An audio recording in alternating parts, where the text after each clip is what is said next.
Hello, मेरा नाम है विकास राजौरा।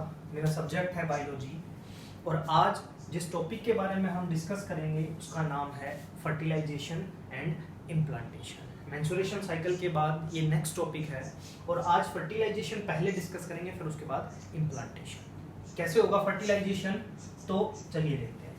ये है हमारे सामने फीमेल रिप्रोडक्टिव सिस्टम का एक डायग्राम। इसमें क्या होगा, ड्यूरिंग कोइटस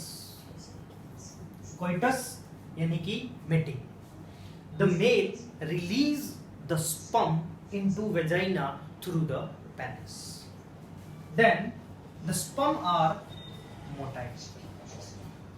स्पर्म जो होते हैं वो मोटाइल होते हैं और they move towards the fallopian tube. वो फैलोपियन ट्यूब की तरफ मूव करेंगे। पाथवे क्या होगा उनका, जो स्पर्म है वो सबसे पहले वेजाइना में है, वेजाइना से वो सर्विक्स में पहुंचेंगे, सर्विक्स से वो यूट्रस में और फाइनली यूट्रस से वो पहुंचेंगे ampullary region of fallopian tube. Ampullary region ये रहा हमारा एम्पुला, एम्पुला या एम्पुलरी रीजन। यहां पर पहुंचेंगे हमारे स्पर्म। देन उसी time ovary, this is the ovary, ovary release ovum. Ovum ovary से रिलीज होगा। इस ओवम को इनफंडिबुलम रिसीव करेगा। Then this ovum slowly move towards the ampullary region. When ovum and sperm reach to the ampullary region, they fuse and fertilize, and this process is called fertilization. Fusion of male and female gamete is called fertilization. But the important question is कि हर coitus से pregnancy होगी, यानी कि जब sperm आएंगे तो ही क्या fertilisation होगा और प्रेगनेंसी होगी। या हम ये कह सकते हैं, क्वेश्चन अराइज होता है, give reason why not all the coitus is not cause pregnancy. उसके पीछे रीजन ये होता है कि स्पर्म और ओवम वो साइमल्टेनियसली एम्पुलरी रीजन में पहुंचने चाहिए, यानी कि जब स्पर्म पहुंचेगा तभी ओवम भी वहां होना चाहिए, या फिर स्पर्म पहुंच चुका है और इसकी लाइफ 3 दिन होती है, 3 डेज होती है। अगर इन 3 दिन में ये ओवम वहां पर ओवरी से रिलीज होकर पहुंच जाता है, या फिर ओवम की लाइफ 1 डे होती है और ओवम रिलीज हो चुका है और अगर स्पर्म वहां आ जाता है तभी ये फर्टिलाइजेशन और फ्यूजन पॉसिबल है। अदरवाइज हर एक कोइटस में प्रेगनेंसी नहीं होती। नाउ अब डिटेल में पढ़ते हैं कि ओवम के साथ ये स्पर्म कैसे फ्यूज करता है, फर्टिलाइज करता है। ओवम का स्ट्रक्चर देखते हैं। हम जानते हैं ओवम ये प्लाज्मा मेम्ब्रेन होती है, इसके बाहर जोना पेल्यूसिडा होती है और उसके बाहर कोरोना रेडिएटा होती है। This is corona radiata and this is zona pellucida और ये हो गई हमारी plasma membrane. Now this is sperm,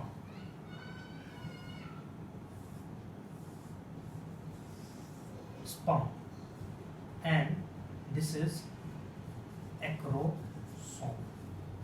We already discussed the diagram of sperm. हम sperm का पहले से ही पढ़ चुके हैं डायग्राम, जिसमें हमें पता है कि what is the role of acrosome. Acrosome में एंजाइम्स भरे रहते हैं जिसमें एबिलिटी होती है कोरोना रेडिएटा और जोना पेल्यूसिडा को डिग्रेड करने की। When these sperm try to fertilize only one sperm. Only one sperm can fertilize the ovum, but 100 sperm try to fertilize the ovum. 100 sperm यहाँ इसको फर्टिलाइज करने के लिए कोशिश करते हैं, लेकिन उनमें से सिर्फ एक ही पहुंच पाता है न्यूक्लियस तक, ओवम के न्यूक्लियस तक उसको फर्टिलाइज करने के लिए। तो ऐसा क्यों होता है और कैसे होता है? तो ये जो एक्रोसोम है ये एंजाइम रिलीज करता है जो डिग्रेड करता है कोरोना रेडिएटा को और जोना पेलुसिडा को। देन उसके बाद जैसे ही एक स्पर्म ये करने में सक्सेस हो जाता है, यानी कि जोना पेलुसिडा और कोरोना रेडिएटा को डिग्रेड करने में सफल हो जाता है, तो स्पर्म का जो न्यूक्लियाई है वो एंटर कर जाता है ओवम।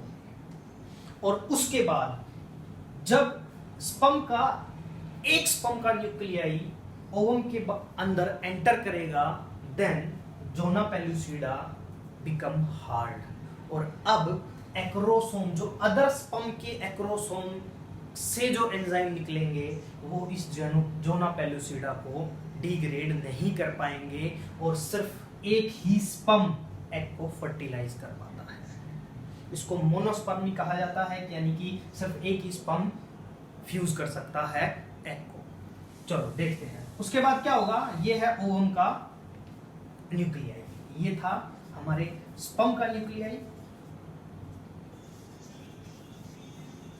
ये होगा हमारे ओवम का न्यूक्लियाई। हम जानते हैं जब ओवम ओवरी से निकलता है तो वो क्या होता है, उसमें सिर्फ मियोसिस 1 हो रखी होती है, सिर्फ मियोसिस 1 होती है, उसमें सेकंड मियोसिस नहीं होती। देन जैसे ही मेल स्पर्म का न्यूक्लियाई ओवम में एंटर करेगा, इसमें सेकंड मियोसिस स्टार्ट हो जाएगी। सेकंड मियो स्टार्ट होगी, देन क्या होगा, जो हमारा ये सेकेंडरी oocyte है इसमें मियोसिस 2 हो जाएगी, और जिसकी वजह से होगा ये कि जो हमारा ये सेकेंडरी oocyte था ये एक लार्ज साइज और एक स्मॉल साइज के जो स्ट्रक्चर है उसमें डिवाइड हो जाएगा। जो लार्ज स्ट्रक्चर होगा वो कहलाएगा ooted, और ये हमारी को कहलाएगी सेकेंडरी पोलर बॉडी। जब सेकंड मियोसिस हो जाएगा तो स्पर्म का न्यूक्लियाई ओवम के न्यूक्लियाई के साथ फ्यूज हो जाएगा, जिसको हम कहेंगे फर्टिलाइजेशन, और फर्टिलाइजेशन से बनेगा zygote. This is called zygote. ये था हमारा फर्टिलाइजेशन का प्रोसेस। फिर से बता देता हूं एक बार जल्दी से। स्पर्म आएगा, स्पर्म एक्रोसोम जो है वो डिग्रेड करेगा कोरोना रेडिएटा को और जोना पेलुसिडा को। जैसे ही एक स्पर्म ये करने में सक्सेसफुल हो जाएगा, उसका न्यूक्लियाई ओवम के अंदर चला जाएगा और जोना पेलुसिडा इतनी हार्ड हो जाएगी कि अब बाकी के जो स्पर्म कोशिश कर रहे थे उनके एंजाइम्स इनको डिग्रेड नहीं कर पाएंगे और सिर्फ एक ही स्पर्म का जो न्यूक्लियाई है वो एंटर कर पाएगा। जैसे ही न्यूक्लियाई एंटर करेगा, जो सेकेंडरी oocyte था उसमें सेकंड मियोसिस स्टार्ट हो जाएगी। सेकंड मियोसिस होते ही क्या होगा, ooted और सेकेंडरी पोलर बॉडी बनेगी। Now ooted plus sperm nuclei fuse करेंगे और जाइगोट बनाएंगे। ये हो गया हमारा जाइगोट। अब यही वो स्टेज है जहां पर बेबी का सेक्स डिटरमाइन होता है, मतलब कि वो बेबी मेल होगा या फीमेल होगा। इसी टाइम पर फर्टिलाइजेशन के टाइम पर ही डिसाइड होता है कि वो बेबी मेल होगा या फिर फीमेल होगा। हम जानते हैं पैटर्न क्रोमोसोम का पैटर्न। क्रोमोसोम का पैटर्न हम मेल और फीमेल दोनों में जानते हैं। मेल में क्रोमोसोम होते हैं XY और फीमेल में क्रोमोसोम होते हैं XX। तो मेल में जो स्पर्म बनते हैं वो 2 तरह के होते हैं। एक वो स्पर्म होंगे जो कैरी करेंगे X क्रोमोसोम, और दूसरे स्पर्म जो कैरी करेंगे वाई क्रोमोसोम, लेकिन फीमेल में सिर्फ जो फीमेल गैमीट होता है वो कैरी करेगा ऑलवेज एक्स क्रोमोसोम। अगर sperm which carry Y chromosome fuse with female gamete, then zygote बनेगा और जाइगोट में क्रोमोसोम होंगे एक्स और वाई, इसका मतलब हो गया वो बनेगा मेल। और अगर स्पर्म कैरी कर रहा है वाई और वो फ्यूज होता है फीमेल गैमीट के साथ, इसका मतलब हो गया एक्स एक्स, और एक्स एक्स का मतलब हो गया फीमेल, इसका मतलब अब बनेगी female. So male is responsible for the sex of the baby. Baby का सेक्स मेल होगा या फीमेल होगा उसके लिए मेल रिस्पॉन्सिबल होता है, फीमेल रिस्पॉन्सिबल नहीं होती। नाउ ये था हमारा sex determination in human being. हम इसको ऐसे भी बोल सकते हैं, this is the sex determination in human being. Next, उसके बाद यहां पर हमने फर्टिलाइजेशन देखा है और यहां पर जो पुरानी एनसीईआरटी उसमें एक मिस्टेक है, और वो मिस्टेक ये है कि जो पुरानी बुक्स है वहां पर फर्टिलाइजेशन की जो साइट है वो पुरानी बुक्स में दे रखी है एम्पुलरी इस्थमस जंक्शन, लेकिन नई बुक में वो है हमारा एम्पुलरी रीजन। जो क्रैक हो गया है, जो जिसके पास भी नई बुक है उसमें एम्पुलरी रीजन दिया हुआ है, जो ओल्ड बुक्स हैं एनसीईआरटी की जिसमें मिस्टेक थी वो एम्पुलरी इस्थमस जंक्शन है। तो अभी जो है वो राइट जहां पर but is the site of fertilization, तो वो होगा हमारा ampullary region in fallopian tube. Next, उसके बाद बात करते हैं, अब ये था फर्टिलाइजेशन, अब बात करते हैं इम्प्लांटेशन की। क्या होगा इम्प्लांटेशन में? देखिए इम्प्लांटेशन में ये जाइगोट है, एम्पुलरी रीजन में ये हमारा जाइगोट, यहां हम इस तरफ से लेते हैं, ये हमारा जाइगोट। नाउ दिस जाइगोट, ये जाइगोट डिवाइड करना स्टार्ट करेगा और इसमें जो अब डिवीजन होगा वो होगा हमारा mitosis.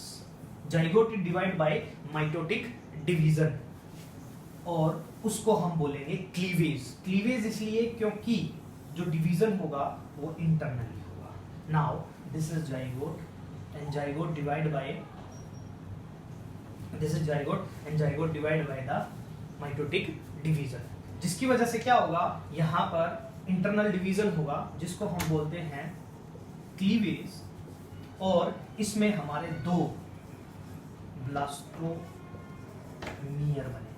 These are the blastomeres, 2 blastomeres.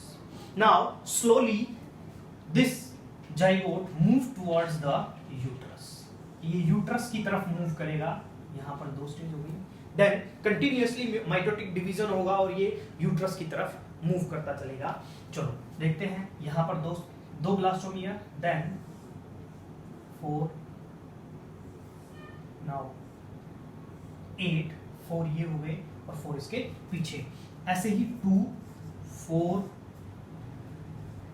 8, 16 continuously division होता चला जाएगा। और उसके बाद जो 8 to 16 सेल स्टेज बनेगी उसको बोलते हैं हम morula. This is called morula. 8 to 16 cell stage is called morula. Now continuous division into morula, और जो हमारे पास ये मोरूला बना है, इस मोरूला में दिस इज मोरूला,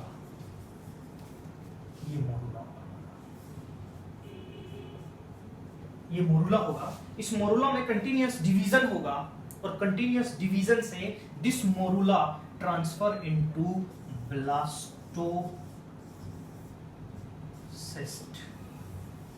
ये ट्रांसफर हो जाएगा ब्लास्टोसिस्ट में। ब्लास्टोसिस्ट की अगर हम बात करें तो ये बहुत ही इंपॉर्टेंट पार्ट है इम्प्लांटेशन का, क्योंकि ब्लास्टोसिस्ट का प्रैक्टिकल में भी आता है क्वेश्चन, ब्लास्टोसिस का एग्जाम में भी क्वेश्चन आ जाता है, व्हाट इज ब्लास्टोसिस, ब्लास्टोसिस क्या है और इसका डायग्राम क्या है। तो ब्लास्टोसिस में दो लेयर होती है, एक होती है आउटर लेयर, ब्लास्टोमियर की ब्लास्टोसिस्ट में आउटर लेयर जो है वो कहलाती है ट्रोफोब्लास्ट, और दूसरा होता है इसमें इनर सेल मास, ये होगा हमारा इनर सेल मास।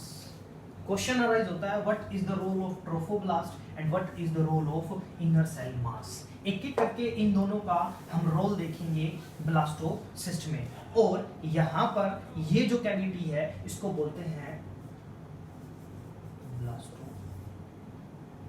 ब्लास्टोसील। ठीक है, चलो देखते हैं ट्रोफोब्लास्ट का रोल और इनर सेल का मास। ट्रोफोब्लास्ट इसका काम होता है कि ये एंडोमेट्रियम यानी कि ये यहां पर ये हमारा ट्रोफोब्लास्ट आ गया है,